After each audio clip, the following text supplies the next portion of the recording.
just a bloke in a bar. Are we recording? Yeah. Okay, we'll may as well just start. But we're in the middle of a conversation. Sorry, guys. I'm just so interested.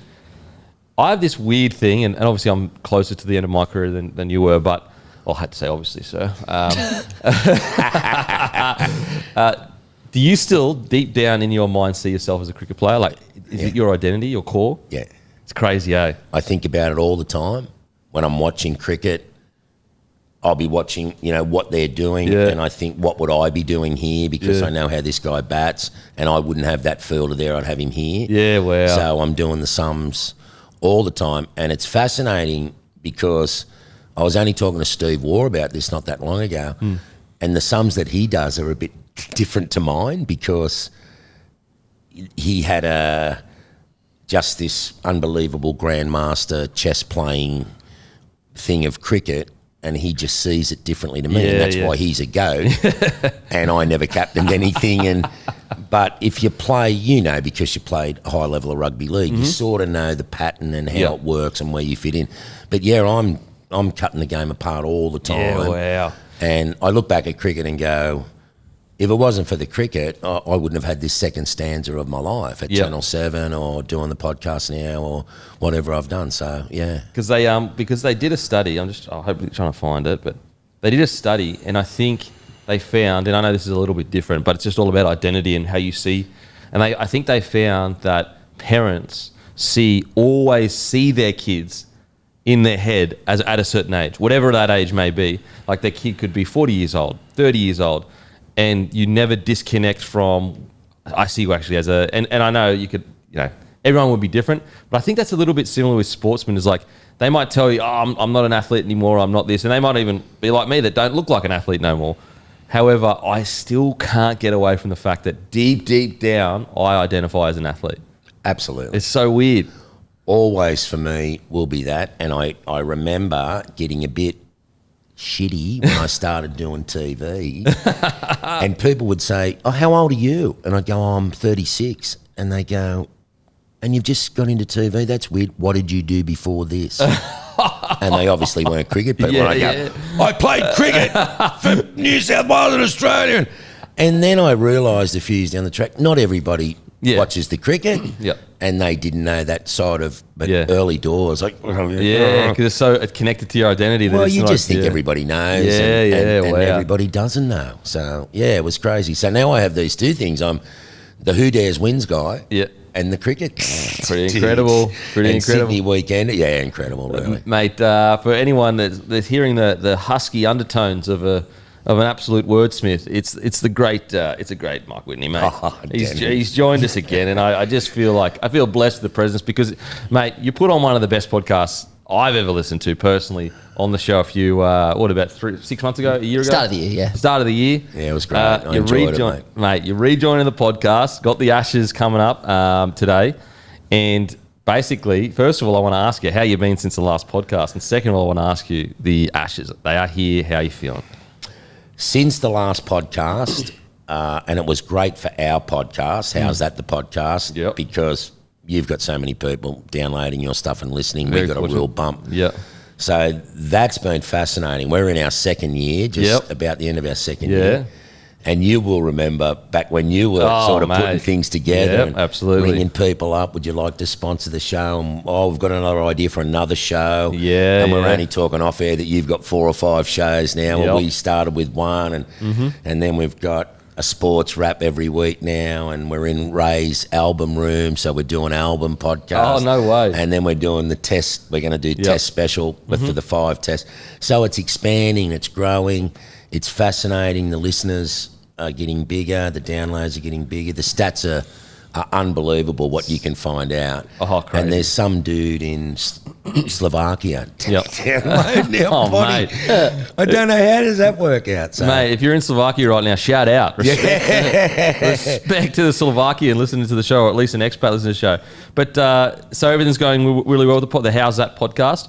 What sports do you cover during the year? How do you kind of chunk it up? Because we're focused, we always joke that we're a cricket podcast that actually just does a bit of rugby league, but obviously we're a rugby league podcast. But when the cricket season comes around, we try to talk a little bit about cricket. What do you guys do throughout the whole year?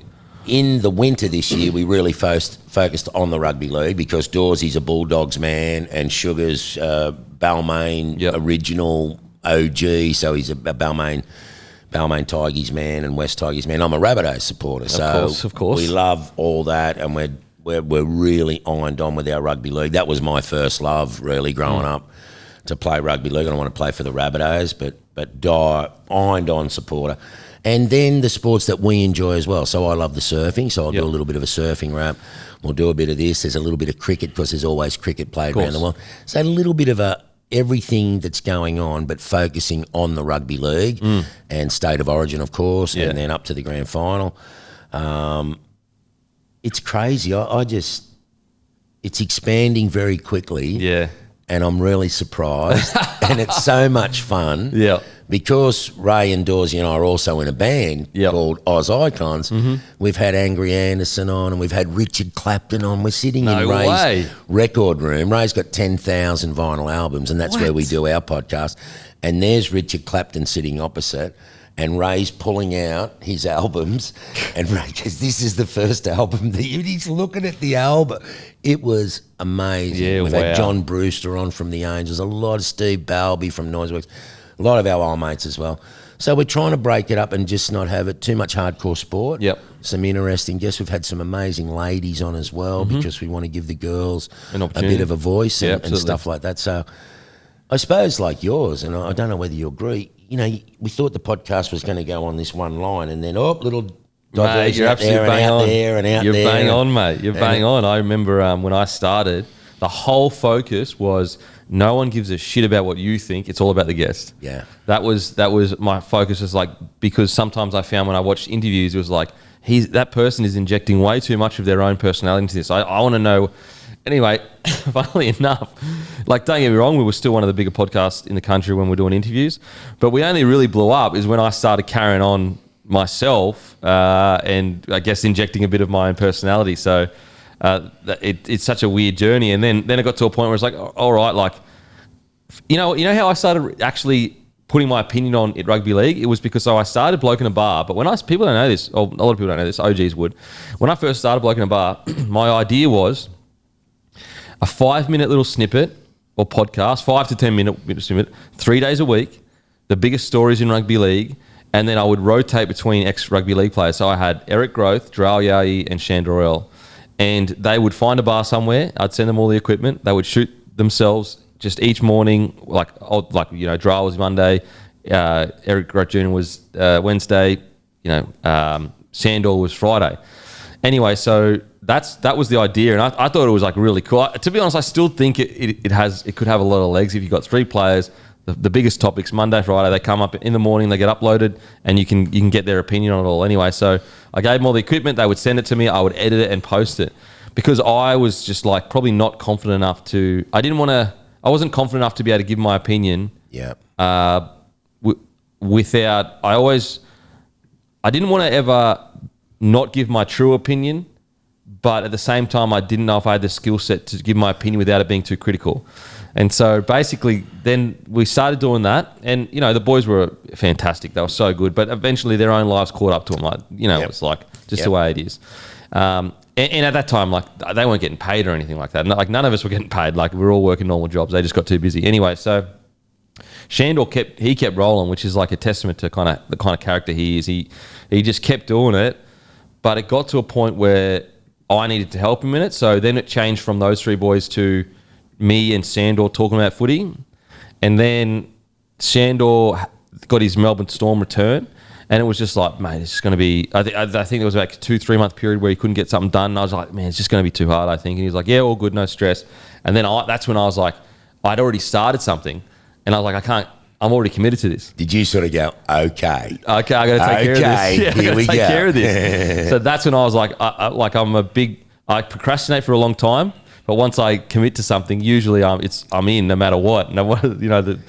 Anyway, so that's how the Bloke in a Bar started, of me actually giving my opinion on things. And I think I underestimated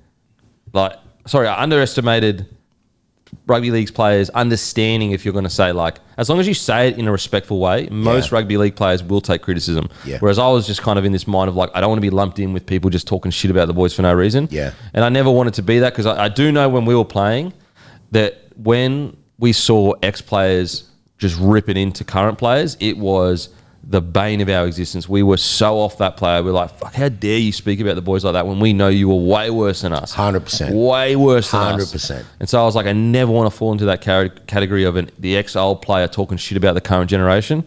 And granted, like, I want to be clear, like, talking shit is very different to being critical of their performance, or very different to being critical to something they did.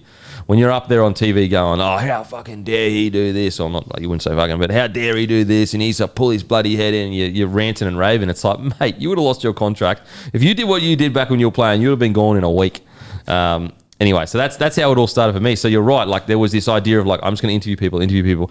Like, we do interviews now, but it is like not even close to our biggest download. Matter of fact, it's our worst performing platform is the interviews. Granted, you might sometimes get a big dog like a Matty Johns, or an incredible story like yourselves, or Gus Gould will say something. Sorry, Ricky Ponting. We'll drop that one, Matty. No, that's Ricky crazy. Ponting, boom, boom. That was a good day. Oh man, got to fly down there, and the insight he gave us. Anyway, so mate, that's how it's all around. He's cricket brain. He's a real chess player. Mate, Panto. This is what people say to me when they listen. He hasn't got a lot of excitement in his voice, you know, when he's commentating. Mate, look at his eyes, mate. I listen to what he says. Don't worry about the excitement. Yeah. Listen to what he said. He's predicting what's going to happen in the next hour, and generally it happens. Mate, well, maybe you probably can't get this over TV or whatever because they're watching the game. Sitting across from him and seeing the intensity in his eyes, going, this guy's a dog. Yeah. He's an absolute, like, yes, okay, is he calm, is he collected, is he precise in what he does? Absolutely. But when you're actually sitting across from him and seeing, honestly, what did I say? Who did I say he reminded me of when I walked out? Do you remember? I don't remember. Cam Smith. I do remember that now. You just see it in their eyes. Yeah, just different. Just different. Incredible experience. So, yeah, like, every now and then you get this incredible guest that you may not have done it much, or, you know, whatever. But yeah, they usually are lower performing ones, which is fine. I still do it because I just love it. As in, I love to give that to the community. When you decided that you were going to engage yourself more, how did you go with that? Was it hard at first, or was it a confidence thing? Or was it... it's a. This is funny. So the first time, like, I'm not sitting here saying I'm bloody Dave Chappelle or anything like that, but the first time, I'd always struggled with confidence being funny. So when I didn't think I was funny. And granted, I'm sure there's a lot of people out there that still don't think I'm funny. So, like, I'm not sitting... That's funny. Listen, I'm not some comedian, but I remember when I was like, I've actually never told anyone this. This is so bizarre. The first time I realised I had some kind of delivery ability was when I was in grade, like, it might have been 6 or 7, might have been grade 6, and we went away on a camp. And this camp in the bushes or whatever for school, and we were up doing plays in front of each other as kids. You know, it's probably what you do as in primary school. And I delivered a line where I was like, someone said something like, can you hold this? And I said, oh, I've got no pockets. And the whole class laughed. And I was like, I wasn't trying to be funny just then. I literally don't have pockets. And I was like, oh, okay, so clearly there's a delivery thing here going on. I've got something. Yeah. Like, but then that kind of went dormant a little bit, but actually wasn't until... So I went away to the Warriors. I came back to the Broncos. And the first few years of my rugby league career was very much just like, what is happening? Because I went from soccer, I was with the Queensland Roar, and then the next year I was in the reserve grade for the Broncos. So, like, that shift in culture, I don't know if you've been around soccer much, maybe it's changed, but back in the day, it was a totally different environment. Like, you called the coaches sir, you weren't allowed to wear thongs walking around. Oh. Yeah, it was totally different environment to rugby league. And so you had to call the coach sir? Yeah, absolutely. And if you got caught in, like, when you're playing for state, if you're walking around in thongs, you are in trouble. If you don't have a water bottle in your hand, in trouble. Wow. Like, totally different. Anyway, so coming into league the first few years, like... That's probably why I didn't play soccer. Probably. It was very, very different, very different. So I got to league, and the culture shock, because I'd grown up, I didn't watch any rugby league. I didn't know any rugby league players, like any serious players. Obviously, mates would sometimes play on the weekend. But my whole life was in soccer, in athletics. That's it. No, I didn't watch league. I didn't know the positions. I didn't know anything. You would have been a sprinter in athletics. Yes, in athletics growing up. Yeah. anyway, so the first couple of years was just me surviving, really, just going like being very nervous and worried about like how do I act? Was it like big eyes and and big ears? And the worst thing is, shut up, sit down, and don't say anything. Yeah. And worst thing is, I walked into the Broncos 2006 Premiership squad. So it's like with a cast of legends. Yeah, and notorious for old school love. Basically, treat you like shit until we respect you, That's and then right. we treat you, Yeah, which is old school. The way of like, you got to earn our respect. Yeah, You're not walking in here just because you're in our squad and you're part of it. Yeah. And I've told the story a million times. Literally got told that. Sean Berrigan pulled me aside on the drink, and he literally said, "You're a bit of a weird cunt, but we respect you." That was after 2 years of first grade, bro. I was like, what the fuck? Anyway. I used to like him. He was a great player. Oh, mate, Barrow, such a good athlete, Yeah, such a great good player. athlete. So came back from Warriors, and that's when I get the culture now. I understand it. I understand the tough love. I understand it. And that's when it just kind of, I found a bit of joy in the squad. Like I was always had mates, but I was never fully, like they wouldn't call me first to go to the beers. They'd call the other boys or whatever. And maybe that's just my personality. I'm not like, I wasn't like crazy. Anyway, so I got back from the Warriors, and that's when I swear, and I was like, so the first year I was fully committed to just playing as much footy as possible, and I got back in the first grade side. Then in 2011, new coach comes in and got moved on. But then I came back in 2013. By that stage, I'd grown. I was like 25 years old, much more confident in myself. And I swear in that last year, I reckon they kept me in the squad just for my stories that weren't even true. What they would do is as you'd be aware, there's this thing called Keith of the Week, and basically in a squad, you get a shirt that's like got Derek written on it or Keith written on it. Just basically someone that's been rotten, like just an idiot, but not in a crazy negative way. Yeah, but done something dumb. Done something dumb. Talked themselves up, said, do you know who I am? Used the fact they play for the Broncos. Anyway, it got to the point where there were so many allies, like people allied to each other, they weren't going to like rat each other. Rat each other in to get Keith of the Week. Yeah. And so they would just be like, Denon, we know you did something rotten. Tell us what you did. And I hadn't done anything.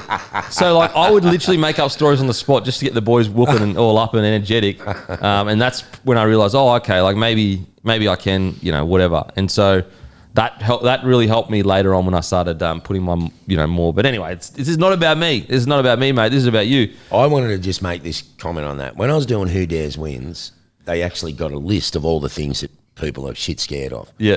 And one of the up right at the top is public speaking. It's crazy. Public speaking in front of a crowd.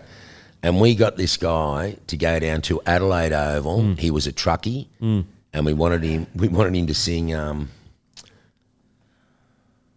Waltzing Matilda. Oh, he had to sing. He's a truckie. So we got him dressed up in a black tie. No way. Tanya went down. I didn't go down for it. Tanya went down and did it. It was either at the start of the game or at half time. They wheel him out in a chock-a-block Adelaide Oval. Oh, and they my start the song, mate. We've had a vocal coach teaching him to sing, and he went like this. Instead of once a jolly swagman, he went, once a bolly jagman. And he realised and he froze. Oh, no. And then you're not going to believe it. The whole fucking crowd kicked in and sang it. And he sang. No way. The crowd got around it. 40,000 or whatever was there at the Adelaide Oval. Oh, that's good. Just realised he'd made this blue yeah. and just sang the whole thing with him. No way. He walked off, and the footage is, man, this is a truckie. Like, you wouldn't take the bloke on in a pub. He was a monster bloke. Yeah. Loved a durry. And his hands were like... So this was the thing. Public performance and public speaking is one of the toughest things to do. Yeah. And to get it right and get over that hump is a really big deal. Man, to be honest, the best thing I've learned, as I'm nowhere near you, mate, but just don't think the cameras are there. Jeez, he's pumping me up. I'll come and do this Mate, any you're day. way further ahead than me, mate. You're way further ahead than me. Look, what we're going to do is, this is all brought to you by Grumpy Coffee Guys. We've got Black Friday sale. It starts next week, the 24th. Got it right there. You do not want to miss it. But make sure to join the pod. Where can they follow the podcast? Obviously, you've got Instagram. How's that podcast? Everything. Everything. We're on everything. Everything. How's that the podcast? How's that's the podcast? You've got YouTube as well? Yep. Spotify, Apple. Just type it in. It'll be there. Subscribe. Make sure to support. And if you have any doubt about the yarn that can be spun, go back and listen to our podcast, and you will be more than impressed. So That was a lot of fun that day. Oh, mate, those stories, like Far out. So good, bro. So, yeah, Grumpy Coffee. The massive sale we're doing, guys, it is next November 24th. It goes for a week. It's 25% off a kilo coffee, whole bean and ground, and it's also a bundle of 3 packs of pods. It's 25% off that as well. It's 25, yeah, 25% off that 25%. As well. Don't miss it, guys. We don't do much sales on Grumpy Coffee. We did a free shipping a while ago, but outside of that, not much at all. Now, I love my coffee, so I've got to say, very good. Folks. Oh, yeah. Very good. Oh, yeah. Thanks, mate. Appreciate it. Now, look, first we're going to talk a little bit about recent news in regards to Zach Lomax's manager or whatever. Then we're going to go deep into the Ashes, guys. So if you're here for a bit of footy talk, we're about to do it. And then if you're here for some cricket talk, we're about to go deep into the Ashes. So basically, they've come out, Clint Shafosky has come out and said that he is essentially stepping away. Okay, so originally, a lot of the yarn was about the fact that Shafosky had these connections in Rugby 360. And as the article goes... Is he their main man or their Australian... No, I think he was just their main man. Right. Yeah. And so essentially, the Sydney Morning Herald article goes like this. As a manager of Lomax and Storm star, Pappenhausen, Shafosky negotiated releases for the pair from Para and Melbourne Storm, respectively. Also fielded a US $600,000, $920,000 a year offer for utility Jai Gray, who has knocked back Rugby 360 riches to sign with South. This is all reportedly, guys. Lomax and Pappenhausen have expected to join the fledgling rugby competition since exiting their NRL deals. A move that leaves them in limbo. R360 has flagged an October 2026 start amid scant details on several aspects of the competition's funding, logistics and playing stocks. Trying to get to this quote. Okay, so Shafosky said, "I'm stepping away," he said on Wednesday. "The rules have changed, so I have to play by the rules. I'm still doing all of their NRL stuff if they choose to play in the NRL, and I will do all their rugby for every other sanctioned competition around the world. They can get another agent, or my advice was to get a lawyer. For Rugby 360, they can get another agent, or my advice was to get a lawyer." That doesn't sound good. Listen, I don't know about this one. Like, I just think that... What does he mean? He's actually stepping away from dealing with R360. Apparently. And if they want to go, they'll have to negotiate that without him. Yeah. Yeah, and also, look, I just think that it's pretty transparent. It seems anyway. Look, maybe if the boys don't end up in Rugby 360, then I hold my hand up and say, you know what? All my conspiracy thinking was wrong. But this idea of leaving contracts... When was the last time you saw 2 superstars just walk away from a contract just because and with no deals, nothing lined up? Lomax had 3 years left. Yep. At 700 or 800 a year. Yep. There's nearly 2.5 million and nothing in concrete to go to. Allegedly. Oh, we use that word. Yeah, it's the best word ever. Well, and Pappenhausen could have absolutely got another contract, another NRL club. That just doesn't. It's fine and hard to believe. I got to be honest. I find it hard to believe, which I don't begrudge him. Like, I don't, but like this smoke and mirrors of like, oh no, well, I'm not going to deal with RAS 360 anymore. And I understand why he's coming out and doing that because obviously he's got his job to keep or whatever. But I just find it all a bit strange. Has Payne Haas signed? No, well, the latest report is he's not going to go, but that's all, again, and that allegedly. was $3 million, wasn't it? For how long? A season or 2? I don't know. It's all 3 years. A year? I think it was $3 million per year. Per year. It's a lot of cash. See, I saw Peter V'landys in an interview the other day say, if they go, they want to make sure the money's in their bank account before they get a bank guarantee. Yeah, absolutely. He's right. He's right. Well, if they do leave and it doesn't happen or it's a train wreck and they get barred because they're talking about a 10-year barring them for 10 years, what do? Go and play rugby in Japan or something? Or well, that's the argument. I think Matty Rogers brought this up a couple of days ago, whereas like there are a lot of rugby union teams sitting there going, we hope you uphold that 10-year ban because we'll take them. Yeah. So it's a very tough spot to be in. But in regards to 10-year bans, I wanted to ask you, in your career, you would have seen, especially in cricket with, the international game, there's been so much money put into certain leagues. Have you ever seen a similar situation where the game was not torn apart, but like had a lot of pressure and blokes had to make some tough calls? The first thing I think of is World Series cricket, which was mid-70s. So I think it was 76, 77, 78. I was coming through the grades then, playing grade cricket. But I think the guys that went to World Series were threatened with lifetime bans and things like that. But the Australian Cricket Board, as it was known then, realised that they have all the best players in the world. They're paying them decent money. The players went to World Series because they were still getting $25 a day sort of thing. Yeah. And they realised that they needed each other. And Channel 9 and PBL needed Cricket Australia needed them, so they got back in and that was all right. The next thing I remember very, very closely, because I got asked to go, was the South African Rebel Tours, which were 86, 87, something like that. South Africa hadn't played any cricket. They were barred in 69 because of apartheid. They had a very strong domestic competition over there, and a lot of their guys were going to play in England in county cricket. So they still had great cricketers, but they were looking to get back into world cricket and they wanted to have competition to raise the level there. But if you went there, you got banned because of apartheid. You couldn't play. So I got asked to go, and luckily for me, I was a little bit injured and I wasn't sure whether I was going to be fit, but I'd been to South Africa already and I wasn't happy about the apartheid thing, looking the way that I look, and I was very suntanned. Yeah. I actually got told, you can't go there, boy, you get over there. No way. Yeah, in South Africa, and I had a big afro, and wow. it was really uncomfortable and amazing, but that was what was going on there. Yeah. So the guys that went got paid a lot of money. I remember it was $100,000 a tour and $200,000, I think, tax-free back in the late 80s was a lot of money. Some guys come back and bought homes, I think. But they were going to get banned for 10 years. Then they were going to get banned for 5 years or something. Then they were going to get banned for 2 years.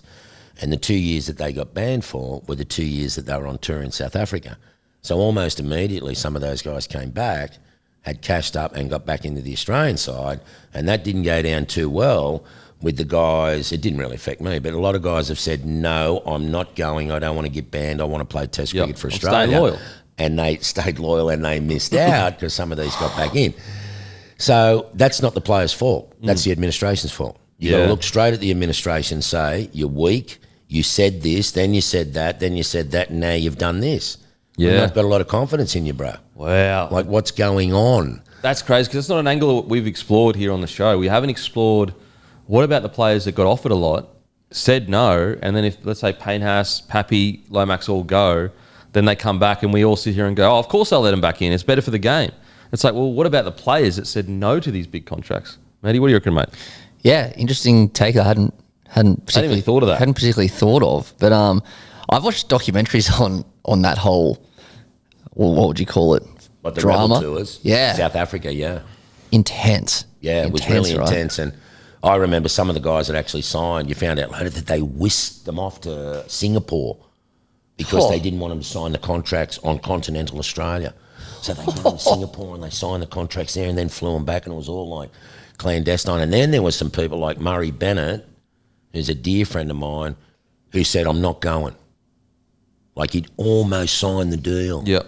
And then he got muddied a bit by them and then said, oh, well, you were going to go, but now you want to stay and play for us. He got left in this limbo a little bit. Oh, really? Very uncomfortable. Anyway, that went away quickly. But thank God. You know, the Australian Cricket Board was saying, oh, you and you said you were going to go and now you don't want to go.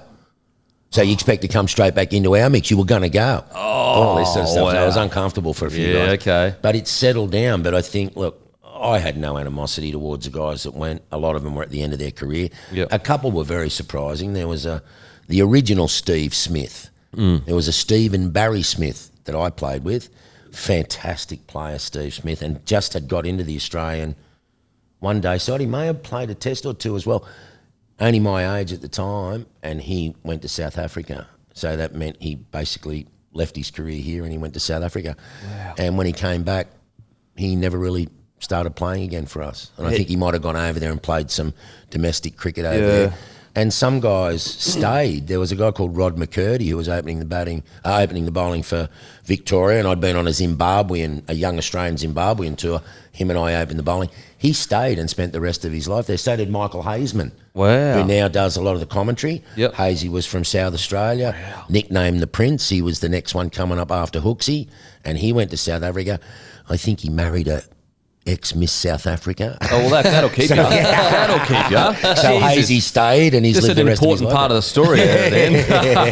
Mate, it's really interesting hearing this because these are all things and angles that we haven't thought of. Yeah. How it can rip teammates apart, or at the Yeah. very least have some bitterness, and Yeah. guys stay and leave, form gets dropped. Like, you know, the idea of, mate, you go away for 2 years playing rugby, there's no guarantee you walk straight back into an NRL. If it's a different game. It's a different game. Is it all about the money? It's all about the money, isn't it? Yeah, really? and you know what? Like, I've been kind of talking about this a little bit, how there's this kind of assumption that all the players are just like, oh, if they get heaps of money, they're just going to go. Like, I know people, like, there's some part of the rugby league community, at least, that don't believe me when I say this, but like, I think you'd be shocked at the amount of sportsmen that say no to a lot of money because of the love of the game. Like, I think you would be shocked. And I'd love to get you any insight with yourself, with blokes that have said no to quite a lot of money for the love of the country or the love of the game. Is there anyone that you can kind of put you a bit on the spot here? Starkey, straight away, Yep. knocked back IPL and big money, millions of dollars. I think his biggest contract, he decided to eventually go over 4.2 million for 6 weeks. Oh. You got to go 2 weeks before, so you're there for 8 weeks basically, and you might hang around a few days after. But 8 weeks of big work. money. But prior to that, he said, I'm not going. I'm concentrating on long form and Yep. Test cricket. He's one that comes to mind. You know what I mean? But Immediately. like, I think we just we skim over it so much. Like, Yeah. don't get me wrong, I'm sure at the time there was a lot of blokes like, yeah, bloody oath, mate. But that bloke, what do you reckon? I know eventually he made his money and he's already, you know, probably well off or whatever. But all the time that he said no to it, They would have been multi-million-dollar contracts Yeah. over a 4 or 5 year period. So Yeah. maybe $8-10 million he knocked back. like, Yeah. it just doesn't get talked about No. that much. There No. are athletes that truly are Yep. like, I love this game so much. And I understand you could argue that they get cushioned by the fact they're already relatively wealthy. It's still a lot more money. I just want to bring up as well, Starkey. Like, imagine if he did take those contracts, he was broken down a bit more, and he was missing for today's test. 100%. We'd be screwed. fucked. 100%. So he had this long-term view. And look, Paddy Cummins hasn't played a lot of IPL either. They've played a couple of seasons, and I don't know whether is Josh Hazelwood been over I think there? Hazelwood does play. Maybe the odd, but they're not roll up every year. I think they look at the program and they go, man, we got 5 tests against India, or we're touring India, touring England. England coming out. Yeah. I need to be ready for that. Yeah. I'm an opening bowler in the Australian cricket team, and we've got this trio, this little cartel that's been super successful, like unbelievable. So we need to keep that going. Yeah. And I think they'd talk about that as well and say, are you going? I don't want to go. I want to Yeah. save myself. Yeah. Yeah, And they've that's done it interesting. really well. And like you say, man, when you're knocking back $1 million or $2 million or $3 million for 2 months, like that's a big decision to make for yourself, for family, for the future. I mean, that's your mum. That's a mum's beautiful house. This guy, go, he must have made a quid already. Good on you, Starkey. Keep the left-hander going. But yeah, it doesn't really get like, it's one thing to say, oh no, I'd do it. But until you actually get to that point, and look, as I said, I feel like, I hope I would make the right call. Yeah. But maybe I wouldn't. Yeah. I don't know. I don't, you know. The money's got to be, it's such a factor because you're looking at you and the wife and you got 2 kids Yeah. and you go, well, mate, I've got to look after my kids and I want to have a roof over their head and tucker on the table and Yep. try and give them a good education. And part of that is having a quid in your kick. Yeah. And if you can't do that, well, then you're not failing as a parent, but you're not doing what you want to do. Yeah. And if someone says, oh, come over and play in R360 for 3 seasons and we'll pay you $2 million a season, and there's It's a $6 tough million decision. bucks, Yeah. there's your house and there's some extras and there's an investment and your kids are at school. Yeah. It's a really difficult decision to make. And I think the one thing, and we've spoken about this quite a bit, it's just the only thing that I hope doesn't happen more often, I don't think it has, is like just the breaking of contracts to go. Yeah. See, that's where I reckon Landy's got it wrong. I reckon he should have said, if you and the club don't mutually agree that this is like, you know, we'll just use Lomax for example, but we don't know what exactly happened. Actually, we won't use Lomax. We'll just, let's say you go to the club and they say to you, no, we're not releasing you. We want you here. You're an important part of our plans. Yep. Then you still agitate for the release and you eventually get it. That's when I think that bans should be potentially enforced. But if you go to the club and the club goes, you know what, you know, you're probably not in our plans going forward, or at the very least, you're good, but we've got other guys who can take your spot. So you know what, mutual agreement, let's, you know. But it's the guys that the breaking of the contract that I kind of go, that's where I feel like the game needs to protect itself from. So you're saying if they're an absolute free agent and there's agreements and you go and play, no issue. Not a But single. if you've broken that contract. Yeah, and the club wanted to keep you. But if you can speak to the club and there's a genuine like, okay, yeah, it's all sweet good. as. Yeah, We're good. That's fine. I got no issue with that. It's more just like if the club was like, no, we want to keep you, mate. You're a gun. And we spoke about it a little bit. And look, I want to be clear. I don't, because this is similar to what happened in the Lomax situation. I understand why Lomax took it. Like, I totally do. It's a lot of money. Like, and I know he doesn't have a contract out there or whatever, so I guess we'll see. It's still, though, I do think that's probably what the NRL should have tried to protect themselves from, rather than the whole blanket 10-year ban. I just don't know. I don't know how that's ever going to... I understand it might have deterred one or two people, but there might be a hard call to make in the future in regards to guys like Payne Haas that he's off contract. Yeah. He has every right to be able to go wherever he wants. If it gets up and running, how many players do you sort of think might get sucked out of our system? 10, 15, 20, I don't think 30? that much, to be honest, man. Because like I get it, it's a lot of money, but it was kind of to my point earlier where I think you'd be surprised at the amount of blokes that want to wake up with a smile on their face and in home. Like, these guys aren't getting paid 50 grand a year. A lot of these guys that are getting poached by Rugby 360, they're already on 600 grand a year. Yeah. And granted, I understand that if you go and get an extra $2 million, that can really change you just take that $2 million, you buy a couple of houses, can really set you up. I get it. I'm not pretending that's not the case. But you'd be surprised at how many blokes are like, no, I already get paid pretty well. I'm happy with me 500 or 700 I love or my 800. Life. Which, mind you, it's not bad money. Heaps of money. $500,000 a year to play rugby league. Mate, that's the kind of point I was making. What would the biggest contract be in the NRL? 1.2? 1.3 at the moment. And who gets that? Dylan Brown and Kalen Ponga, I'm pretty sure. And there's a couple others close to it, but 1.3. See, wouldn't you be happy earning 20 grand a week to go and play professional rugby league? Mate, that's what I mean. Lock me in. That's lock what I mean. Lock me in, bro. I'm here. What time do you need me at training? 5 a.m. I'm there. Yeah, and it's like, I get it. Okay, we'll go play rugby union for 3 years. 3 years is a long time if you're not happy. Yeah, it's a long time. Long time. So, and look, maybe they would be happy. Anyway, that aside. It's only supposed to be over a 1 month or 6 week period, isn't it? Or what? Oh, no, it's like 6 months of the year. Oh, okay. I thought it was just a short tournament. No, I'm pretty sure it's like... The tournament goes for 12 weeks, but I think there's 2 in a year, or something like that. Oh, really? But So they got there's preseason as well, though. Oh, and preseason, yeah. 2-3 month tournament. I think that's how they're going to start. They're going to start in October, and then they're going to start again in April. Yeah. But there's a preseason, as you said. There's a preseason also. Like, people go, oh, yeah, billion. It's like, it's essentially the same. Like, I know it's a little bit less games, but... Like, they can't just roll off grand final day October 1 and go play R360 October 5. Yeah, no. You know what? They probably couldn't. It'd probably go all right. Just the standard there. Anyway, but I don't begrudge anyone. Even the blokes that have broken contracts. Like, although I disagree with it, I don't necessarily think that's a good thing. Yeah. I don't hold it against them. I'm just going, you know what? A lot of money. Who knows what can happen in the future? And because you played professional sport too, your next game, you hate to say this, but your next game could be your last one. You never know. You really never know. Same in cricket, same in any professional sport. You can break a leg tomorrow. Yep. And, mate, that's it. And you hope you've done enough, and you hope you've earned enough money as a pro to set yourself up. Yeah, absolutely. So I can't blame any of them either, Yeah. mate.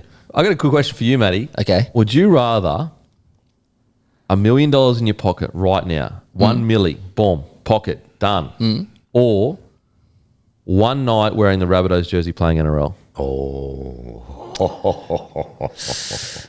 Playing NRL, I think I'd have to go for the $1 million. Really? Yeah. Wow.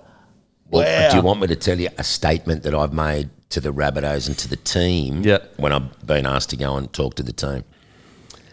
I said to them, I love the Rabbitohs that much, and you guys mean so much to me. You were the inspiration that in that group of 5 grand finals they played at 60s into the early 70s and lost in 69. But that inspired me. I'd give back 1 test match.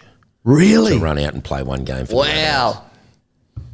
Wow. Yeah. Let us know in the comment section, whoever your favourite NRL team is, or cricket, or whatever you play, $1 million cash in the pocket right now, or one night where you run out and you play NRL or play for your country, or wow, there it is. That's how much There it Rabbitohs is, mean. Matty. There it is. There it is. So Matty's already said he hates the Rabbitohs, so that's clear. But it's a good question. It shows you the value. I'm starting to backtrack now. I'm starting to really like. You know why? He's thinking about. You know why you it. never Yeah, take the $1 million right. bucks? Obviously, you can do whatever you want, Matty. But you know why you never take $1 million bucks? Why? Because there's billionaires out there right now that can't play for the Rabbitohs. True. I can make $1 million one day, but I'll never play for the Rabbitohs. Yeah. And also, like, yes, you could buy a house or whatever, but is your day-to-day happiness going to change that much? Whereas always kind of knowing that you achieve that as a person, yeah. This is going to sound so snobby, and please, this is going to sound so snobby, but $1 million isn't what it used to be anyway. No, it is. Of course it isn't. Yeah. But, like, you can still buy a decent house. All right, let's change it. $5 million. Nah, I'm taking the $5 million. You're taking the $5 million? Yeah. That's life changing. That's life changing money. $1 million's life changing. $5 million. It's big dollars. Look, because context matters. Context matters. Like, let's say you've got this career, it's going to continue, getting upgrades and everything like that. You're pretty happy with your life, I think. I'd love to think you are. And you're in this current form as you are, with the idea that you'll eventually earn as much as you hoped you would have earned.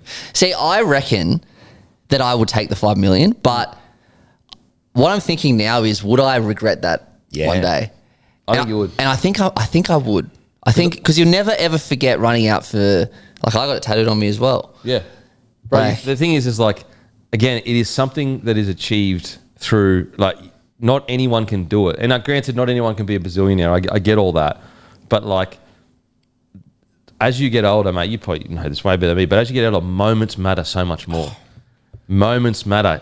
Money doesn't usually buy the moments that matter. Like, yes, okay. Those moments, Denon, are worth $100 million. $100 million. $1 billion, $1 zillion. Yeah. I guess being part of a club as well, like you with the baggy green, there's only 460 people that have ever done that. That's what I mean. Like, how much would you pay? Exactly. How much can you pay for that? You say, mate, I'd probably put my life on the line before I gave that up. I will say as well, like, and this is a little bit different, but like, talking about moments, there is not there is not a monetary amount that you could pay me to make me not go to Europe with my wife for 8 weeks.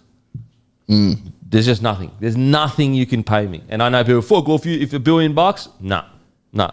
Because I know that my life wouldn't change. Like, as in, obviously my life would change and I'd actually live in a house, I'd own a house, and I know all that. But actually waking up each day, I'm healthy, my children are healthy, and me and my wife reportedly love each other. That's you know what I mean? That's the day-to-day stuff. And getting $1 billion, look, I hope my missus wouldn't love me more, but who knows? You're not going to make them love me more. And so that's why, and I understand there's a level too. Like, I've got the privilege of, I'm going okay at the moment. I'm not struggling every single, so I'm not talking I'm not saying, if you're struggling to pay bills right now, I totally understand why you take the money. Of course you would. Of course you would. Yeah. You'd be stupid not to. Yeah. The stress of having to pay a bill, I remember what that shit's like. When I started this podcast, I put everything on a credit card, and I didn't have any money. And I had to pay it all. It took me like 5 years to pay dropping it. the old knackers on the line. I get it. Yeah. But the question is more for if you're relatively okay, like you can pay your bills, your kids are healthy, which one would you choose? Yeah. You don't have that added pressure of like, I'm really struggling right now. That's a pressure that's different. Yeah. Well, I'm running out. But if everything's sweet, because I don't need as long as I'm happy, then I'm running out for South. Yeah. And so I can't imagine me getting introduced as Mike Whitney played 12 tests and 38 one-days for Australia, 14 years for New South Wales, blah, blah, blah, as this, played 11 tests, 38 one-days, and played first grade for the Rabbitohs as well. I mean, come on. Come on. Great. That's and great. actually, when I said that, a few of the guys come up after and said, are you fucking serious when you said that?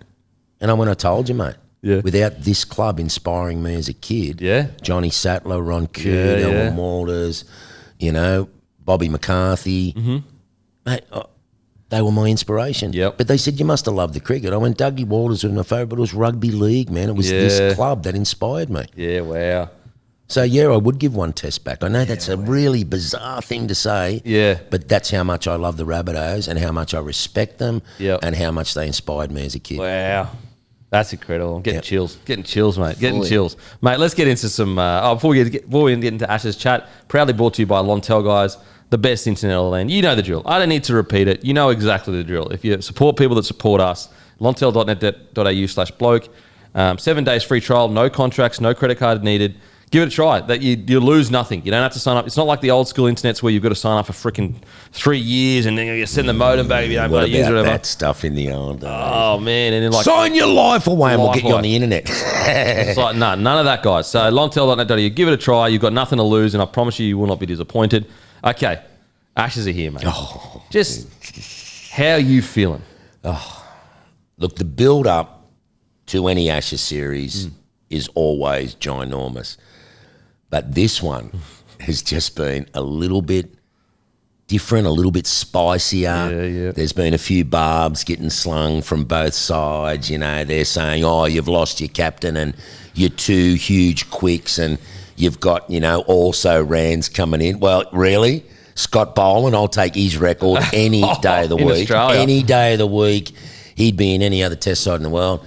And Doggett's a real goer. I've been following him. He's played 50 first-class games, got a great record.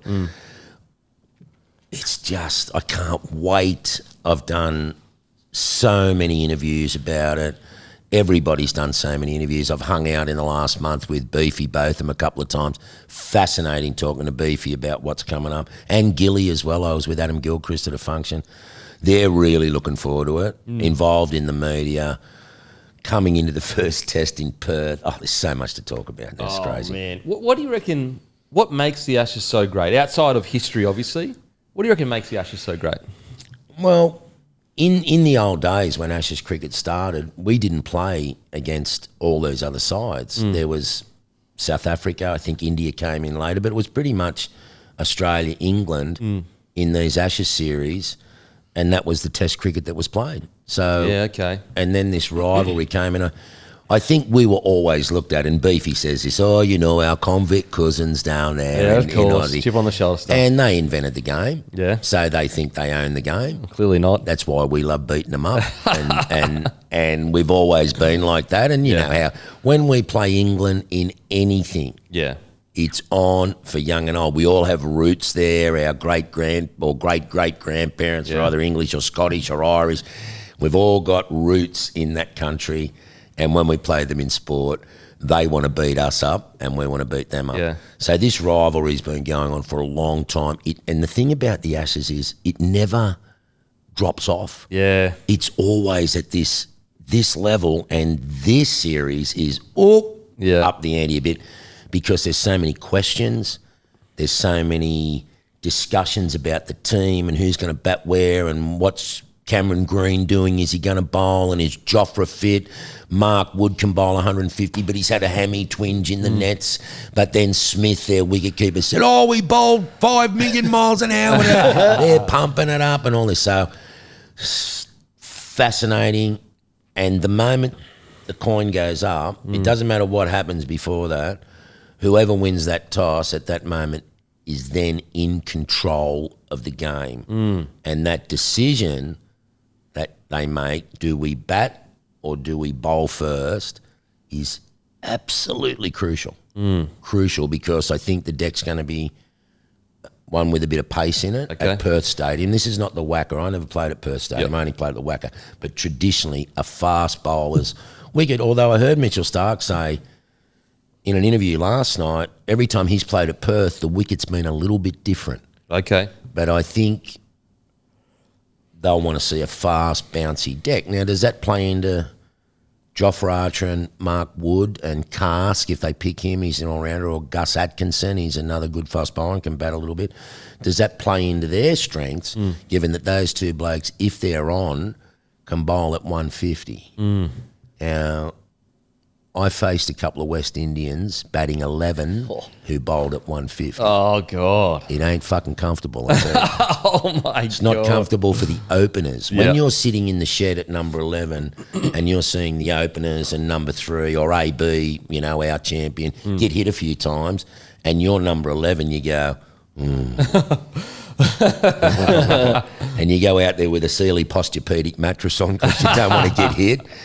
But if those two guys are fit and are going, which is questionable, and I'll tell you why, they could be very dangerous. But their fitness, he's played a couple of tests in 18 months, Jofra. I think you said, Matty, 4 tests. 4 in 4 years, I think. In 4 years. This is no cricket. Yeah. In county cricket, no cricket. Mark Wood hasn't really played a game, I think, since February. Would that be right, Matty? It's something I'll like check that. now, yeah. How can you prepare for a 5-test series here in Australia? This is not in England. Our wickets, some of them are rock hard. Okay. This is very tough on your body when you're running in bowling 20 or 25 overs in an innings. Yep. You can only work yourself into that situation by having bowling loads that are going to get the miles in your legs, your cardiovascular going, your actual how you are there. If you're if I'm bowling and this is a couple of inches that way, I'm losing it. Yeah, okay. You need to be in your spot to be able to get going. Are they going to be able to last 5 tests with no bowling under their belt? They're bowled in the nets in Perth, and they've had a 3-day game against England A, which is pretty much a centre wicket practice. They've come from New Zealand playing short form cricket, where they didn't play too well. New Zealand's on fire over there in New Zealand. And now they're preparing for the first of a 5-day test in Perth. So I asked Ian Botham about this a couple of times that I've been with him in the last.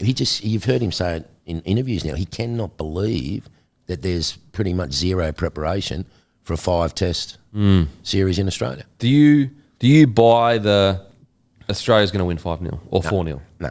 Okay, what do you think? That's the old pigeon McGrath. 5-0. Look, I think they might be able to nick one test somewhere, maybe Perth, if these fast bowlers and their backup, whoever they pick, do the right job. And there's a bit of talk about they may leave their spinner out, which is Bashir, and pick a 4-seamer if it's really green and really seaming around. Okay. What do you think about that? 4-seamers? Nah. See, people go, well, it's a fast bowler's wicket over there in Perth. But if I had Warney here now, or Lino, or even the guys I played with for New South Wales, Greg Matthews, Murray Bennett, Dutchy Holland in the old days, Peter Taylor, they will tell you they love bowling in Perth. They mightn't have got a lot of turn, but they got bounce. Yeah, okay. So you can have your short leg and your short cover in catching. It was Booney and Mark Waugh, and they mightn't have got a lot of turn, but if you get a little bit of overspin on the ball, you can get a little bit of bounce, and, that's off here or inside edge, whatever. This might sound silly, but also, and I know there's different rhythms with fast bowlers, but also don't you want to be able to mix the rhythm up, get their minds in different states? Like, oh shit, I'm like tense up, it's a fast bowler. Then all of a sudden, okay, now it's all about the spin. Okay, like wouldn't you want to change their minds up a little bit? And this is the chess game that you have to play all the time. You open up with those two, and then you might have your other fast bowler bowling the third fast bowler from that. And what do we do at the other end? Well, can we bring Lino on now just before lunch to see if there's a little bit? Okay. And he's actually gripping because there's usually a lot of grass on those wickets over there, and the spinners can grip on that grass. Okay. So where do we fit him in? And the other thing in Perth, and I'm not sure about Perth Stadium, but at the Wacker, the Fremantle Doctor, which is this breeze that blows up from the sort of southwest, was just crucial to what end you bowled at and how strong that wind was. Did you have it up your arse, or did I have to bowl into it? Yep. What end does the spinner bowl from with that wind? Is it more? Yep. Is it better from this end or that end, so he can use the wind to try and bend the ball in the air and then spin it? Okay. But I'm not sure if that wind now plays an effect because Perth has got that ring top Huge around stadium, it. And is the wind swirling in there? I'm not sure. Yeah, that's a good point. So there's all these chess moves that you have to make. Because if the wind's swirling, that's good for a spinner, wouldn't it be? Because it's unpredictable, or not good for a spinner, do you think? Not good. Not good. Because you want to know that the wind's coming across here this way all the time, and I'm trying to bend it in the wind and then turn it back. Yeah, so you want more the control, wind, not less control kind of thing of what's I happening. want the wind just to help it drift away and then turn in. Okay. So that can be a little bit difficult, but if they pick 4-seamers, then Joe Root has got a bowl, and he's a part-time spinner, and there's a bit of talk at the moment about Ollie Pope may be missing out. Now, poor Ollie Pope had been vice-captain for a long time. They've taken that off him. He's not the vice-captain anymore, and they're talking about he may be dropped from number 3. So this Bethel, who's a young guy that they seem to be pushing, grew up in Jamaica. He's an English bloke. He's the blondest kid you've ever seen, but grew up in the West Indies. Yeah. His parents were working there. Come back, he plays a lot of shots, and he bowls a little bit of spin. So they may be looking at batting him at 3 to cover that spin roll if they take the 4 quicks. So there's all these chess moves going on at the moment, and it's fascinating to see who's going to come up and who Australia are going to pick. Now, if Australia pick both Weatherall and Doggett, well, that's 2 debutants on the day. This is fantastic for Australian cricket. Everybody really gets excited when someone debuts. And Weatherall's Ernie Spot, he probably has played, I don't know, maybe 70, 80 first-class games. Yep. Maybe scored 5,000 runs at maybe 40, something like that. I'm just taking a punt now. Yep. But tough competitor, never lays down. Oh, geez, you were close. 77 first-class games at 37, 38. How many centuries?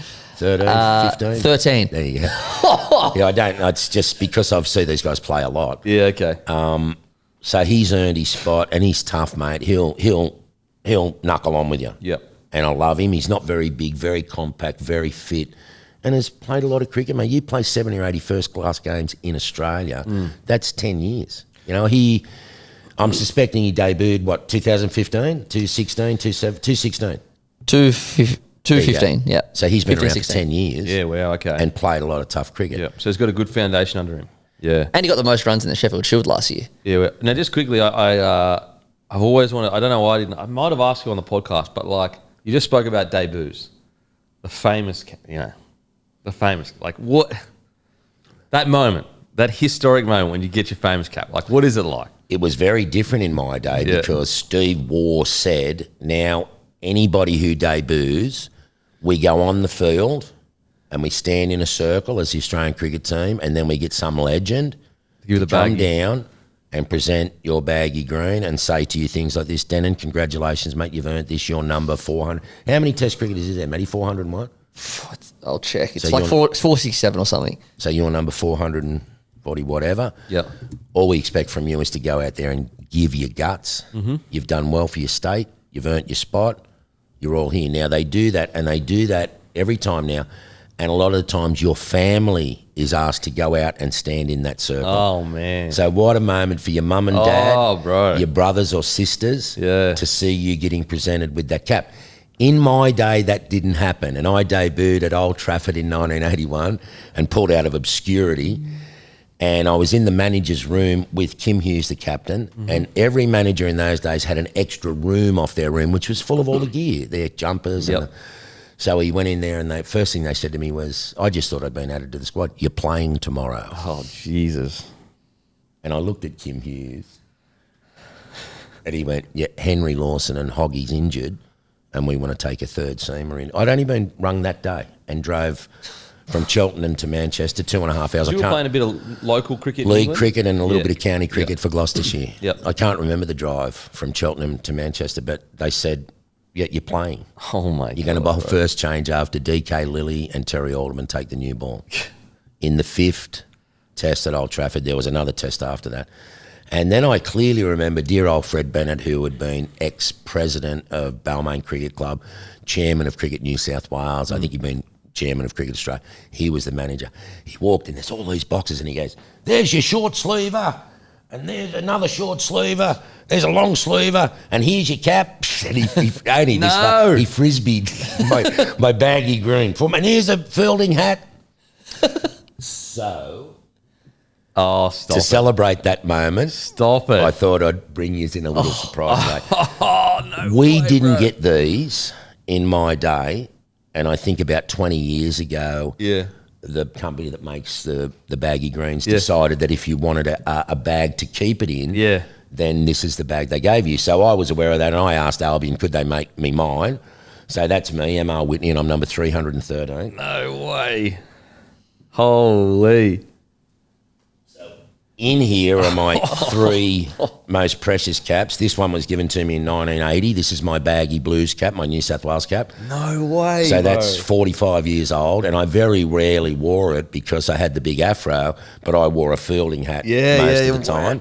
What? And then this one was given to me in 1983. And this is very, very rare because a couple of years after this, they went into the baseball style caps. So to have this one made out of this material, I've been told is very man. rare. That 1983, my first one day against New Zealand. But this was the one that was frisbeed across the room. Frisbeed across the in room. Manchester. And it was given to me in 1980. Oh, how nice inside there. Far Have a look out. at it. It's like the silk inner, and this is what will be presented to Jake Weatherall or Brendan Doggett if they debut tomorrow. And, mate, that moment, I look at this thing now, this is 45 years ago. Yeah. And it's still just like, it's mind-blowing that I've got one of these and I'm on that list. Far out. So I bought them in just to show you the day. Mate. Yep, before the test match, this is what will be handed. I'll let Matty handle it first because I know he's absolutely jumping it. Is that okay if he has? Absolutely. Yeah. You can touch them all, Matty. You can whack it on your melon if you like, Matty. Just don't do that. They all do that, the young blokes. Oh, you don't do that. Yeah. Oh, wow. Wow. And now, all these years down the track, they always meant something to me. But even now, when I pull them out like this to show people, I just almost go, Yeah. myself. Yeah. Isn't it strange that when you were probably younger, obviously it meant something to you, but you probably didn't understand the gravity of the situation? No way. You're just in the flow of it. I'm here to play cricket. I'm here to get my job done. Next job, next job. And it's obviously not till you get a bit older and you realise the gravity. So it's what is about 400 people that have played for this country? 471. In the history of this country, in a team sport that carries how many people each squad? Each debutant. It's like about what, 11? 11. 11? 11 in the team. 11 in the team. 11 in the team, yeah. Yeah. So in the history of this country, there's only been 470 people. What is it, 471? 471. So it'll be, if there's debut, it'll be 472, 473. And it's generally, the general consensus is that about 50% of those guys have passed away.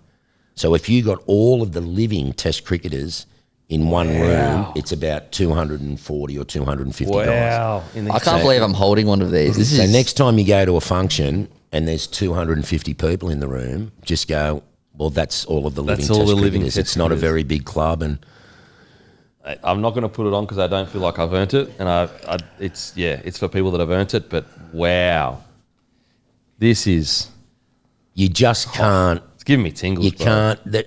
Actually, some of the older players that have passed away and their family has put some of their stuff up, and some have come up for sale. And really? they're not cheap, man. You want to buy one of Don Bradman's baggy, you just wow. put a lot of money out there. I love the little details, like What about it's got 7 1/8 or something on it, which is it? Oh yeah, 7 and 8. 7 yeah. 1/8. Yeah, wow. What was that? Metric. Yeah, wow. 7 1/8 inch around your melon. I don't know. Look, and this like handcrafted, Yeah, styled by Philip Joseph, tailored quality. yeah. It's like a silk inner line there. Yeah, I and like know. this is just Yeah. to feel. I don't think I've ever seen one of these before.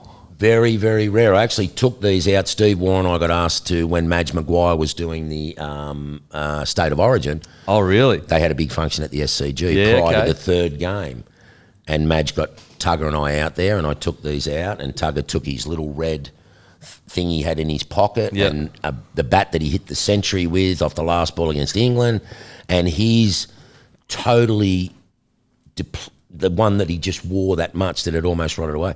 They bought that in with these white gloves on from the museum. No there's way. Tugger's cap, yeah. Oh wow. And then I got these out, and they weren't allowed to touch any of Stephen's stuff. But I said, boys, you touch this. Oh wow. And this is what I said to the New Handcrafted. South Wales State of Origin side. I showed him this. I said, this is what this, and Stephen's just nodding, Yeah. this is my New South Wales thing. Yeah, So absolutely. if you think you guys are on your own playing for the Blues, nah, we just play a different sport. But we think exactly like you, and we play exactly like you, and we stand up for our state. And we say the greatest state, province or county in the history of cricket anywhere else in the world. Oh, I like that. And the State of Origin guys just went, and Stephen goes, he's fucking serious. That's how we think about each other. Yeah, wow. Yeah. Love that. I Yeah. love that, mate. This is incredible. Thank you so much for the privilege of being able to look at this. It's just, I know, it's mind-blowing, isn't history. it? And The I'll tell you what's history. happened to me. I remember talking on the podcast first. I had my knees done a couple of years ago, and I had a lot of downtime. I had a few months of downtime. And then I had my neck done this year and had 3 discs taken out of my neck and artificial discs, so I had some downtime. I'd never really had a lot of downtime to think about it. Yep. And like you were saying, you get this stuff and you got your jumper and you're playing, you're in the mix and you're going. And then straight into television, and I had all this stuff packed away. But the last couple of years I've had time to sit down and think about Yeah. it. Oh, man. Just going, really? Yeah. Did all that shit happened to you, Michael? Yeah, Really? mate. I've got this, and it's just a theory. It's not really probably reality, but I feel like sometimes at the end of the day, we're just little kids in adults' bodies. Yeah. You know what I mean? Like, you know, we've got this 100%. facade of we can protect ourselves, and we have this kind of societal kind of agreement of like we've got to act proper or whatever. But when like big things happen, you often see the little kid come out in someone. 100%. And I think that I can't obviously speak for you, but at least when I pull out the Broncos jersey, and granted I didn't follow the Broncos growing up, but when I pull out the Broncos jersey I wore, and I've got it framed over there, or I look at it, it's the little kid in me going, wow, Man, I know. you did that? I know. What? And the dudes I played with. Yeah. And against. Yeah, it's Like, crazy. yeah, it is. It's crazy, and It is. and how privileged you feel to have been next to these guys. I think as a kid, you're always, that's your dream, isn't Yeah. it? And then you reach the dream, and then it's over, and then you move on. But now I can't believe how much I'm thinking about it. Yeah. And how privileged I feel to have had that life.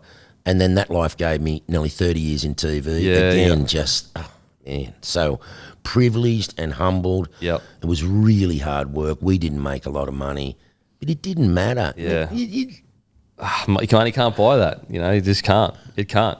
You can have $1 billion, you will not buy your way into that side or to be able to get that cap. That's incredible, mate. Thank Mate, you I get so much for that emotional experience. pulling them out. Yeah. And I'm getting a bit emotional now thinking about it. Yeah. It's crazy. The history, the work, the hard work, the sacrifice, the mateship. So could you imagine being Jake Weatherall Yeah. or Brendan Doggett? And look, Brendan Doggett is fascinating because he's one of our Indigenous brothers. Mm-hmm. He's actually, his mob is up from Stockton, Sand Dunes, Port Stephens, Nelson Bay. That's the Warramai mob. I've done a bit of work with them when I was Yep. on Sydney Weekend. Fantastic. That'll be the only time, because Scott Boland's Indigenous, that Yeah. 2 Indigenous brothers have played a test match for Australia. Wow. Jason Gillespie was the first, Yeah. but never played. There's never been any more than 1 Indigenous brother play test cricket. Wow. Tomorrow it could be 2. So for our Indigenous Wow. young cricketers, and Yeah. the girls have got Ash Gardner and a couple in the women, but for the young blokes, Huge. they can see a pathway now. Yep. Scott Boland, hero, Brendan Doggett, legend. Bring them on. There's so many gifted kids Yep. that we don't find. So that's good. But can you imagine them standing there with their family tomorrow? Oh, and man. Dennis Lilly or someone is asked to go Yeah. to the Wacker Yeah. and present that to them. Wow. I mean, just incredible. Mate, it shivers up the Yeah, back. oh, Their mate. parents or family will be there. Yeah. Imagine being a parent and watching your son get presented Mate, that. you know what's hilarious is like, and I feel guilty for it, but when I was making first grade or whatever, or doing good things in sport or whatever, I never thought of how proud my parents would be. I was just doing it. Like, this is what I'm supposed to do. This is what my parents, I know they want me to do it. It's not till I had children when I look at my sons and go, if you ever played first grade, I don't know if I could contain myself of how proud I would be. Whatever it was, whether it was, it doesn't have to be sport. It can just be getting a uni degree. It can be doing really well at your work. It can be anything. And so I look back now and I just go, man, your parents must have been just bursting. Freaking out. And yet they never even really put it on you because they probably didn't want to put the pressure on you. I've And told as this soon story. as so you left the house, Yeah. they went, this is probably why I feel guilty about it. But it's a short story, so I'll be quick because I know a lot of people heard this story. My debut, when I first came in with sport, I was like very locked in. That's all that mattered. It was sport, nothing else mattered. And so I always had this thing when I would play, if you message me on game day, I'm off you. Don't ever message me on game day. Don't contact me. I don't want to hear from you. So I was so locked on. Anyway, I got to the point where I got named for my debut, but this is not exactly the same as yours, but when I was coming through, there was no big hoorah of family coming in and handing over. Maybe it happened to a couple of players, but not me at least. It was 2007 this was. And so I got named, told my parents, but I told them, I don't want you to come down. Because I in my head was like, and this is, now I look back on it as very selfish. In my head it was like, I need to do this alone. I need to do this myself as a man. I need to go down there, take care of business without any support, any, I perceived it as weakness. Again, young, stupid. Anyway, so I went did they down there. sneakingly go, bud? So anyway, play the game. I would have snuck there, Yeah. whatever you said. So play the game. Do really well. Walk off thinking I'm the man. I'm a man. Look at me. And I think I might have called my parents or they called me. I think I might have called them and I was like, hey, Mum, like maybe did you watch the game or whatever? And she's like, hey, and she's being real coy. And I'm going, Mum, why are you being weird? Like, what's going on? She goes, we were there. Yeah, I got something to tell you. And I was like, what? And she's like, listen, I know you said not to come down. I would have done the same thing, bro. Yeah, but we came down and we made sure to watch your debut. And I was like so grateful that they had the foresight to understand not to tell me that, because it'll piss, like it'll wig me out. Not wig me out, but it'll piss me off because I'm doing myself. I'm a big man, you know. Parents are good at that shit. They're so good. And so actually, I think it was actually her and my older sister that went down, and I'm so grateful they did. And like what a silly, immature way to think of, like, you need to do it yourself. You haven't done it yourself. Your parents drove you to all, you know what I mean? But it's just, you're young, 100%. You're selfish, you're focused on yourself.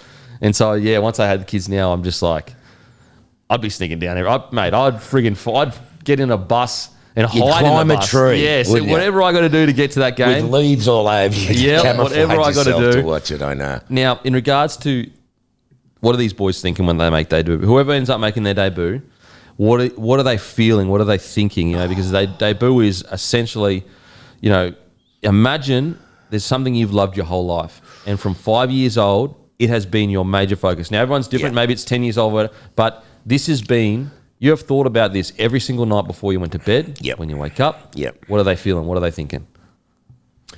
Again, I'll go back to these guys are fortunate that they've had pretty big careers already, 70, 80 first-class games, dog at 50 first-class games. That's a lot of cricket here in Australia, and it's a lot of hard cricket. But, boy, they'll be excited. And what you've got to try and do is not let that bubble over too much. You got to come back. And, again, luckily they've been around a few years. You can just put that back in. And also having very experienced players in that side, particularly Smithy. Mate, he would have talked to them, and this is what we need out of you. Don't freak out too much. Talk to me about your fields, whatever. But, yeah, on the morning of the game, look, I had a weird debut. All of that happened to me the night before, and the next day I ran out and bowled. So it was like being in a movie. Like being in a movie. It was, and I'm rooming with Dennis Lilly. He was the GOAT, and I was the punk, and I just couldn't believe that I was rooming with him. He was so kind to me as well. I never really had time to think about it. These guys have. And that's the little bit of a difference. Before I knew it, I'd played 5 days of Test cricket. I'm on the bus and we're off to Leicester to play a one-day game at Leicester. Could that be a good or a bad thing, though, do you think? Because like they've been thinking about this for almost a decade. I think for me it was a good thing. Because like Constance, he just came in and went... Bang, bang, bang. Well, and granted, I understand the situation now with Constance, and, you know, maybe it was too early. Whatever. He still saved us in that test. But these boys, they've been pushing and pushing and pushing. When will it come? When will it come? You know, could be a good thing because of the foundation that they've built, but also it's extra weight in your mind. The thing is, with everybody who achieves that moment, you go, well, what happens now? I've worked hard, juniors, grade cricket, blah, blah, blah, Shield cricket. I played for 2 states trying to make a go. I'm in South Australia. Bang, I'm here.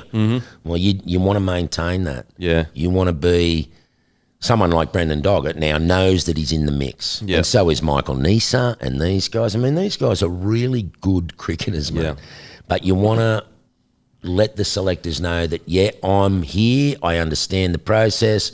I can push my game up a few more % to play Test cricket, and I want to be in the mix for as long as I can. So how do you do that? Well, you just got to be buoyant, fit, really look after your body. I mean, fast bowling's very, very tough on your body. So you're going through, and everybody's got different things. Someone might have an ankle. I had knees. There's hips. There's shoulders. So you've got to make sure you're fit and you're well. There's a regime for everybody to do that. But, these 2 in particular would like to think that they'd like to hang around for a little while, and they'd love to go on tour. They'd love to go to the Ashes in a couple of years in England.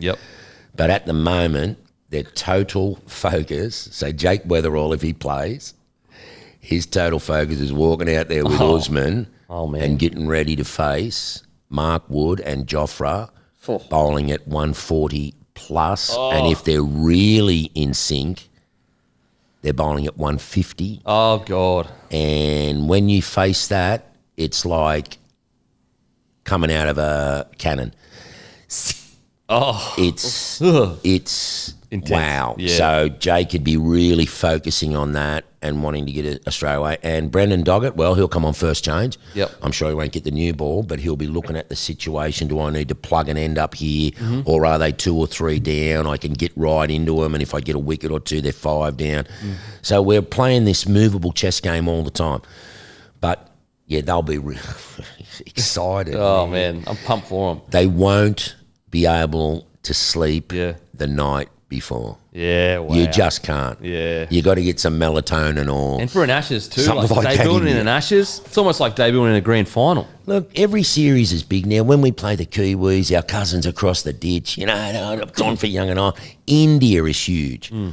Mate, don't worry about all of that. Yeah. For Aussies and English, Yeah. This is for it. the convicts and the Poms, Yeah. this is it. Yeah. This is what you want to play. This is what we've been brought up on. The English are the same. Bring it on. And with Stokes, mate, he'll stand up and punch on with Bloody you. oath he will. And he's 'Cause he's a Kiwi. aggressive. Well, that's right. He's a Kiwi. And his old man was a rugby league player. I think Yeah. he played rugby union, something like Yeah. that. So obviously a tough cookie. He missed an Ashes because he punched on with someone. He did. But Kinda respect it, to be a honest, lot yeah. revolves around him Yep. because he had to do a lot of the hack work against India last year. Okay. And a lot of the short bowling he did and their effort balls, and he ended up doing a groiny. Did he do a groiny, Matty, or a hammy at the end of and he missed the final test against Yep. India, and his leadership, mate, these guys will walk through fire for him. Yeah. Because he's a winner, he's aggressive, he's Shoulder. in your face. Shoulder. Shoulder. A little bit like Bumrah last series with us, where he basically worked himself into a standstill. Old, mate, and, Yeah. they're not young guys. And I'll get on to our trow in a minute, but if he can bowl and bat the way he should be able to, and his aggressive captaincy, mate, he's a big factor for them. Yeah, okay. Really, really big factor for them. Okay. Now, just before we get into some selections for Australia, brought to you by Code Sports, guys. Bloke community members can get 12-month subscription for Code Sports for just $19. Already discounted price on top of the $49. So it's $19 for the entire year. Like, the best deal you can get, guys. Make sure to use it while it's here. Use code Black Friday, one word. Guys, don't miss it. I promise you, you'll regret it. All the articles that come out in the next 12 months, when you come up and you go into them and it says you've got to have a subscription, you're going to be like, damn it, I should have used the $19. So make sure And to there's just do it. $19 sitting in their thing in the car, isn't there? Yep. In cash. That's literally like 2 coffees these That's days. it. Seriously. Now, mate, some selections. So, Bo Webster. Should Bo Webster be there? What a good player. So good last year for us. Had that innings that I wouldn't say saved us, but geez, it helped us. Jesus helped us last Mate, year. he has made some really important runs. Has blocked up a couple of times Yeah. when we were, if he gets out, mate, could be tumbling down.